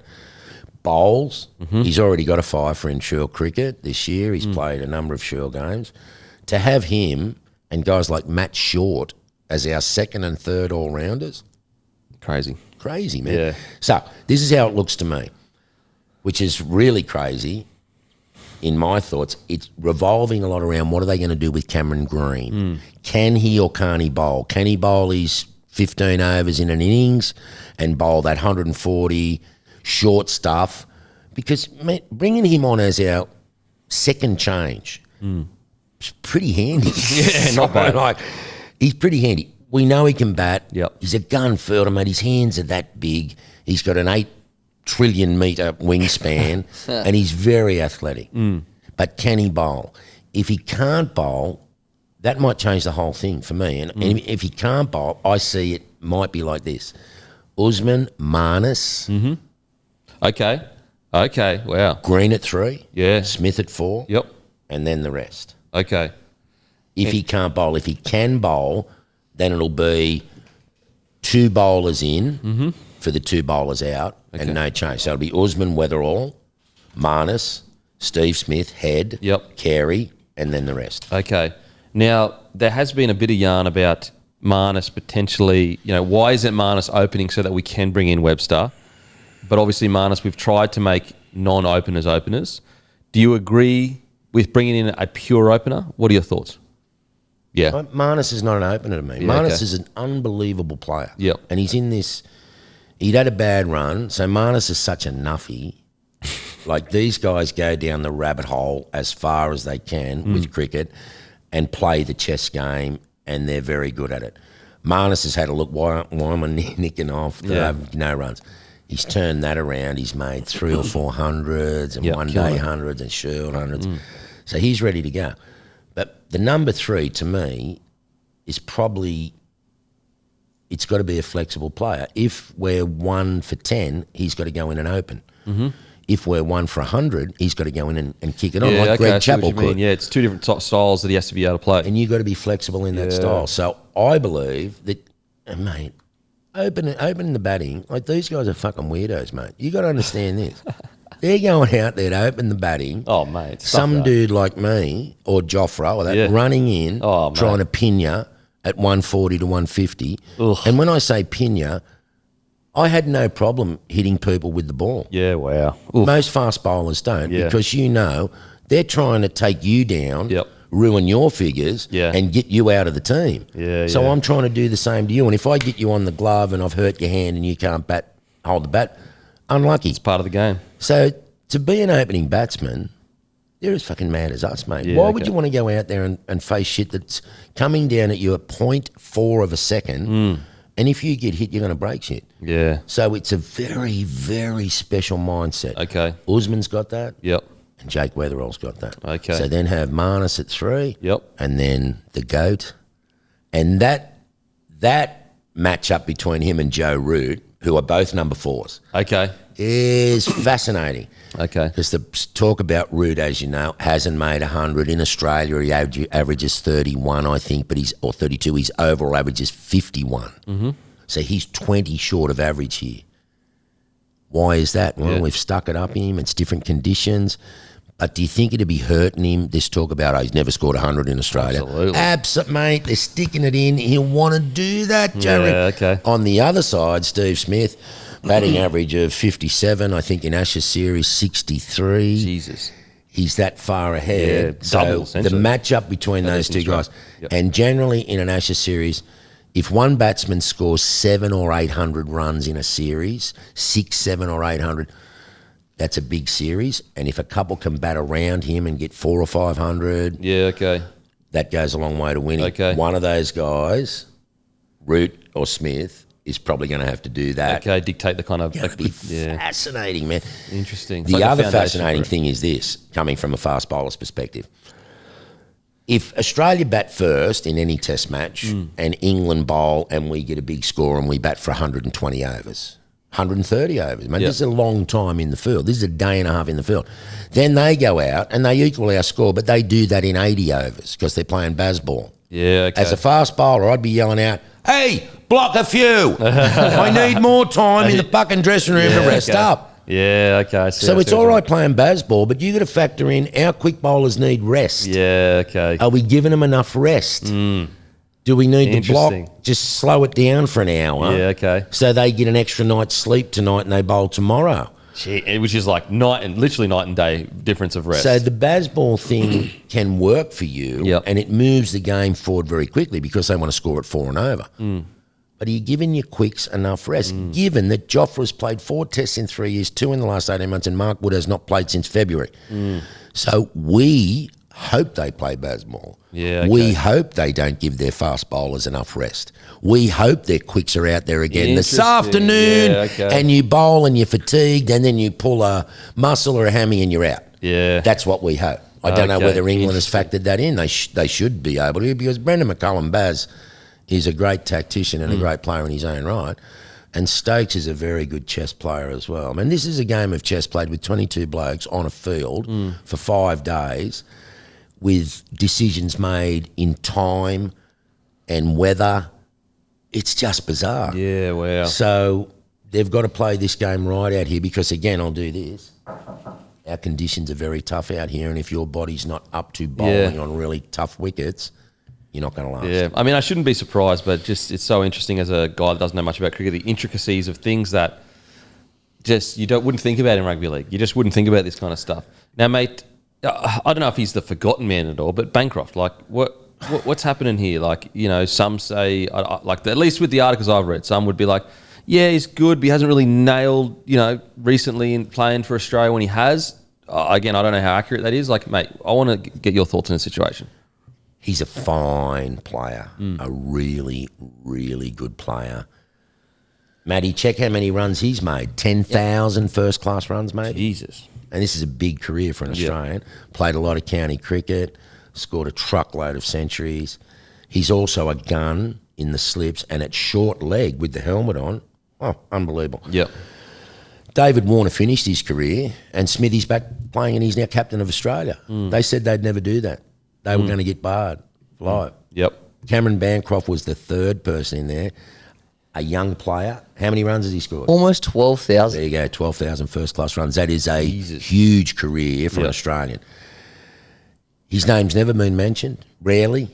He keeps pumping runs out for Western Australia. I thought, and he's done enough to get back into that side, they'd play him in this test in Perth. This is his home and he's bread and butter. I understand the conditions, I'd assume, much better than anyone else. Kind of like Scotty Boland in Melbourne when he came 100%. Yeah. 100%.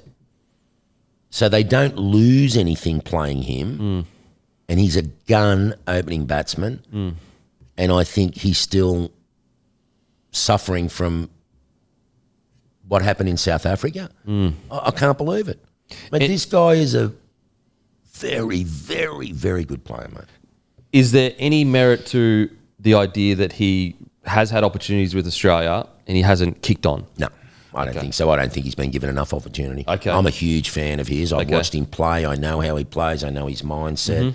He's also a nuffy down the, down the rabbit hole. Yeah, mate, full on down the. When you're talking about guys like Steve Smith and Marnus, mate, they're down the rabbit hole and they're digging it deeper, trying to really work out this chess game and everything that's going on. Cameron's very much like that. Do you think, you spoke earlier about an opening, because he's an opening batsman, correct? Yeah. The opening batsman's mentality. And I know this isn't necessarily one-to-one, but since that whole thing happened, to my understanding, he's never rolled over. He's never thrown anyone else under the bus. He actually... Yeah. He copped his fine. Yep. He said all the right things and he shut up. You're 100% right, Denham. And so I wonder why he's not necessarily being rewarded for... Because I'm assuming, and again, I don't know cricket, so it's probably a silly thing to say, but I'm assuming there's a world where he probably could have said some things that made himself look better in that situation. Yep. But he didn't because he put the country first. Even though I understand the cheating, I get all that. It's not good, it's not right, 100%. However, if he was being super selfish, he probably could have said some things that probably brought some other people into it. Is that accurate or not accurate? I would suspect that you're correct. Yep. I don't really know what happened, but I'd suspect that, he could have dumped on a few people, but he didn't do that. He shut his mouth. I remember Christina Matthews, who was the CEO then of the WACA, West Australian Cricket Association, sat him down. They did an interview. Mate, he handled himself really well. That must have been terrible for him. Yep. And he's done enough to get another opportunity. I don't know why his name's not mentioned. Wow, so sorry, I didn't realise this because I thought he'd be given a couple more chances. He came back after the ban against England, played 2 tests in 2019. That's it. Yeah. So he hasn't played in 7 years. I think this is a question that may get a more definitive answer as to what's going on here. If that resume had a different name, would he be in the side? Oh, yeah, I think so. Big chance. Have a look at his record. Like, he's is there 12,000 runs at what? 40? 39. 39. Say 40. So that's a pretty good career. You average 45, you're a gun. 50, you're a legend in first-class cricket. Wow. 40, opening the batting against blokes running in like Scott Boland and Starkey and Hazelwood and Cummins for New South Wales and all the rest of the quicks around. We've got good quicks in this country and he's scored those runs. He's also been unbelievably prolific in county cricket in England. Like scores runs over there for fun. So it's not just the Australian, decks that he goes well at. It's You look at his career in England. Yeah, okay. If he was a Pommy, they'd be picking him in their side. Wow. And so how old is he now? 30? 33. 33. So it's not like, because, apologies, I'm forgetting. Weatherall's. Weatherall, sorry. He's 31. He's 31 and Doggett's 25, 26, something? No, they're both 31. 31. Yeah, Doggett's So been around age long. is not the defining factor as to who's getting selected there. No, it's not. And there's been a lot of comments about that saying Cameron Green in this squad is the only one under 30. Jesus. Yeah. So that's been a bit of a point. And I say this, Mate, and until you're in your late 20s or your early 30s, you really don't understand the game. You can play your first 4 or 5 seasons and you're still feeling yourself out. Yeah. And, am I good enough? And, I've had an injury. I mean, we're watching Constance literally go through it. Sam Constance is literally going through it. Everybody goes through that. And for the fast bowlers, you might play a season or two. I've got stress fractures now. Yeah, okay. Because I wasn't training properly. Or I haven't had my first knee operation. Can I get back? Can I do that? Yeah. I mean, Cameron's done enough. Cameron Bancroft has done enough. All of these other guys that have picked have done enough to play. Yeah, but his name should be at least in the conversation. Mate, you said it then. If it was someone else's name, would they be in the conversation? I say yes. Yeah, okay. For sure. Fair. All right, mate. I know we've gone way over time. I apologise, bro. You've been so interesting. I thought we were going to do this. The How's That podcast. Make sure to follow. Okay, better prediction. We'll just go, first of all, prediction for the first test, but then a prediction for the entire test. Do Australia go out there and dominate the first test, or do you have a bit of we'll just see how it goes? Again, it's on the toss. Yep. But if the toss goes our way and we do what we want to do, you're then in control of the game. Yeah, I think we can win in Perth. We know those conditions. Yep. England, if it's a bouncy, quick wicket, that'll really favour us, I think. Okay. Unless Joffre, unless They're this the happens, and then questions. they're the Okay. questions. But I think we can win in Perth. I was going to go the Pigeon McGrath 5-0, but I won't do that. I think they might be able to snatch one somewhere, and there may be a draw somewhere. So I'm saying 3-1. Okay, 3-1. Australia 3-1. Okay, Matty, what are you doing? I reckon, I know I said 5-0 on Monday. I actually don't believe that. But I actually reckon going to the third test is going to be 1-1, and then we'll kick away with it. Is there a chance of complacency? Because all I've read is how much we are going to dominate them. And this is Ashes cricket. I'm assuming anything can happen now. Like, if I compare it to Origin or these big moments that, yes, we are very passionate Australians, but this is the English side with the back against the wall being told they're essentially shit. Stuart Broad's come out and said this is the worst Ashes squad that he's seen for the last 30 years. For England or us? For us, yeah. So there's these jibes and barbs going on. So we're saying we'll win 5-0 and he's saying it's the worst side he's seen. Okay, maybe I take back the whole, it's the backs against the wall for them. Yeah. England seem to think they got a good chance. Here's a good question then. Is England's biggest weakness their inability to realise how good they are sometimes? I think their biggest weakness sometimes, look, they're a really good side and they've got some unbelievable, like Harry Brook, the guy that's just been given the vice captaincy. I've never seen anybody bat like that. Yeah, okay. Like he bats T20 in fucking test matches and does it easy. Yep.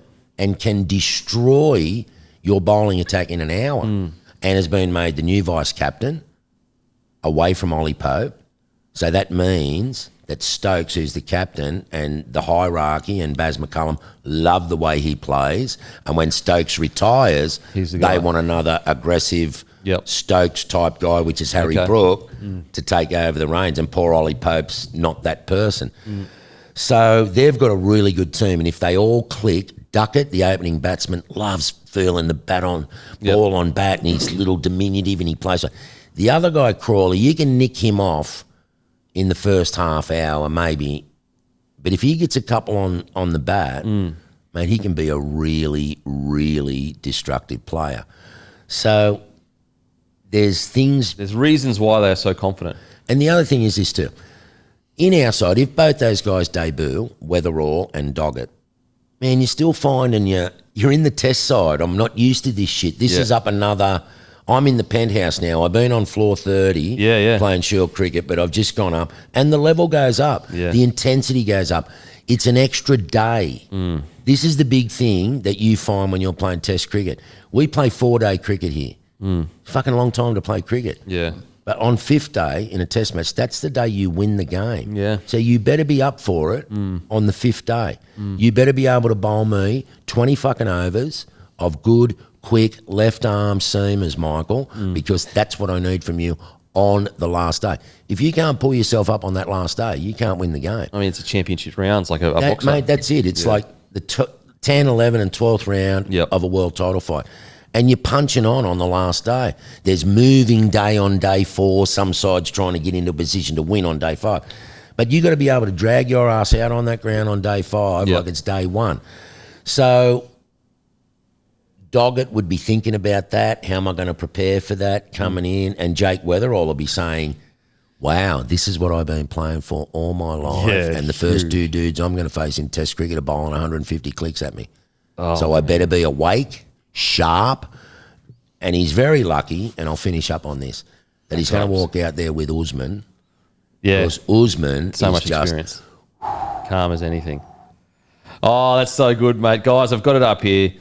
How's That Podcast on Instagram. Make sure to give it a follow across YouTube, across everything. If you want more yarns like this, that's where you got to go. That's where you got to go, especially during cricket season. And if you find us, this is my old logo. We got a new one with my hair, the Okay, afro on it okay. now.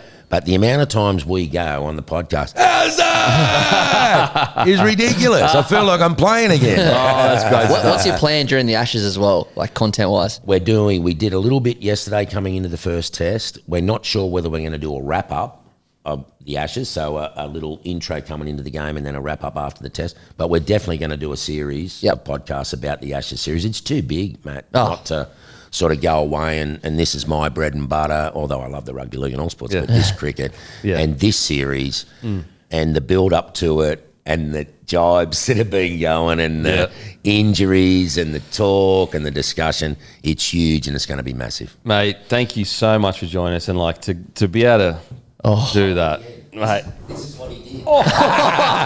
That's how I got mine.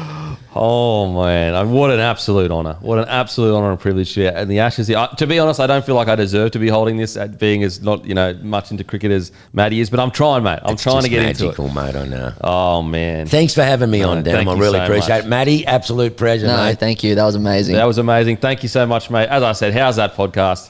Incredible podcast. Get around it. Get around it. Thanks, mate. Thanks, mate. Oh, Oh, man. I got full chills holding that thing. What's gambling really costing you? For free and confidential support, visit gamblinghelponline.org.au.